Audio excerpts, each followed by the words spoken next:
Bismillahirrahmanirrahim. Assalamualaikum dear students. Welcome to the video lectures of Digital Summer Pack Grade 5 and we are studying mathematics. Today our topic is numbers up to millions. ठीक है, तो इनसे related हमारे पास जो questions हैं वो है question number 1, count the amount of money and right in numerals. ठीक है, ये कुछ मनी की अमाउंट दी गई है और आपने इसको न्यूमरल्स की शक्ल में लिखना है। अब नंबर्स का सबसे बेहतरीन जो इस्तेमाल है वो आप रोज़मर्रा ज़िंदगी में पैसों का देखते हैं। ठीक है, अब देखें क्वेश्चन क्या आपसे पूछा जा रहा है कि 100 नोट्स ऑफ ₹10। भाई 10-10 रुपये के अगर 100 नोट हों तो वो कितने पैसे बनते हैं। ठीक है, आप सिंपल देखें 10 रुपये का नोट है, कितने हों 100 नोट हों तो ये कितने बनेंगे 1000 रुपीज़ 1000। बात समझ आ रही है। इसी तरीके से प्यारे बच्चों अगर आप देखें 100 नोट 50 के हों तो इसका मतलब है आपने 50 को 100 से मल्टीप्लाई कर देना। ठीक है, अब मैं एक और आपकी आसानी के लिए करवा देता हूँ, बकाया आप लोग खुद करेंगे। पार्ट 6 देखें जी, 500 नोट्स ऑफ ₹500। इसका क्या मतलब है भाई, अगर 100 नोट हो 5000 का तो इसका मतलब कितना बन गया 500000। ठीक है, यानी 500,000 बन गया। अब वो कह रहे हैं 500 नोट्स हैं, इसका मतलब है इसको आप 5 से मल्टीप्लाई कर देंगे तो हमारे पास क्या बन जाएगा 2500020 2,500,000 बन जाएंगे। बात क्लियर है। तरीकाकार मैंने आपको समझा दी है, मेन है कॉन्सेप्ट आपको समझ आए। अब ये बकाया बिल्कुल सिंपल है, इनको आप बआसानी कर सकेंगे। नेक्स्ट देखें जी, question number 2, write the value of each digit in the given number. Place value की बात हो रही है। आपको पता है कि हर नंबर में हर डिजिट की अलग से वैल्यू होती है। मैं एक सॉल्व करके समझाता हूँ। भाई ये देखो, ये 7 लिखा है, इस 7 की वैल्यू 7 है। ये 4 है, इस 4 की वैल्यू क्योंकि 10th प्लेस पे है तो 40।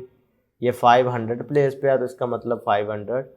ये 6000 प्लेस पर है तो इसका मतलब है 6000। 5 को देखो तो फिर अगले 5 को देखें 500,000 पर है। बात समझ आ रही है, ये कॉमा लगा लीजिएगा। उसके बाद नेक्स्ट लास्ट वाला देखो तो ये मिलियन वाले पर है,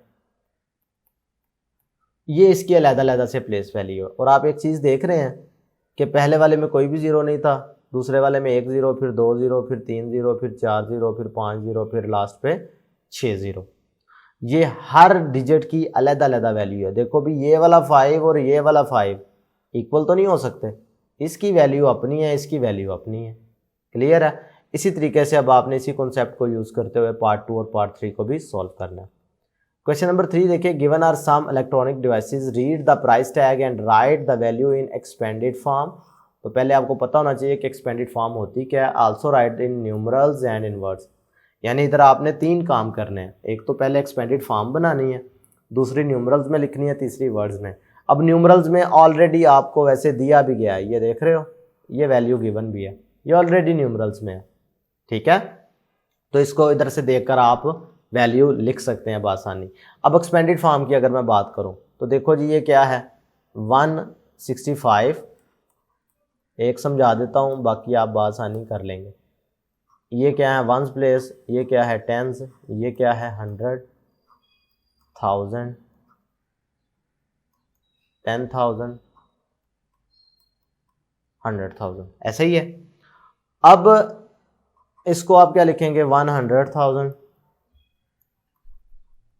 प्लस 60,000 प्लस 5,000 प्लस 500 प्लस 50 और आगे 0 है तो 0 को आपने एज इट इज लिख दिया। ये होगी इसकी एक्सपेंडेड फॉर्म, यानी आपने प्लेस वैल्यू को खोल के लिख दी है, एक्सपेंडेड फॉर्म कहलाती है। अब in the form of numeral देखो तो यही नंबर बनता है 165,550। ये सिंपल आप न्यूमरल फॉर्म में क्या देते हैं, ये एक्सपेंडेड फॉर्म। अब इसे वर्ड्स में कैसे लिखेंगे। अब देखो कोमे से पहले तीनों को मिलाओ, क्या बना 165, यानी 165,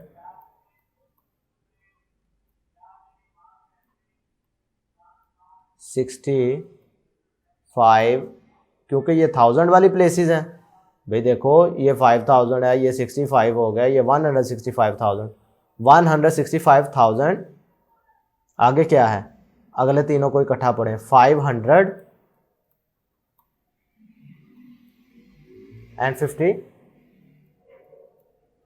क्लियर है मेरी बात? तो ये तरीकाकार है वर्ड्स की शक्ल में लिखना। इससे पता चला ये रियल लाइफ एप्लीकेशन है। अगर किसी प्रोडक्ट पर कोई प्राइस टैग लिखा हो तो आप अब बासानी पढ़ के बता सकेंगे अपने वालिदैन को कि इस प्रोडक्ट की क्या कीमत है। ठीक है, इस प्रोडक्ट की क्या कीमत है। क्लियर है? और जो मैंने तरीकाकार आपको बताया उसी तरीके से आपने इसे एक्सपेंडेड फॉर्म में भी लिखना है और वर्ड्स में भी लिखना है। नेक्स्ट आप क्वेश्चन नंबर 4 देखें। इसमें right each of the following in numerals. अब वर्ड्स में लिखा है, न्यूमरल्स में लिखना है। कॉमास बड़े डिपेंड करते हैं। देखो जी 3,500,000 143। क्लियर है?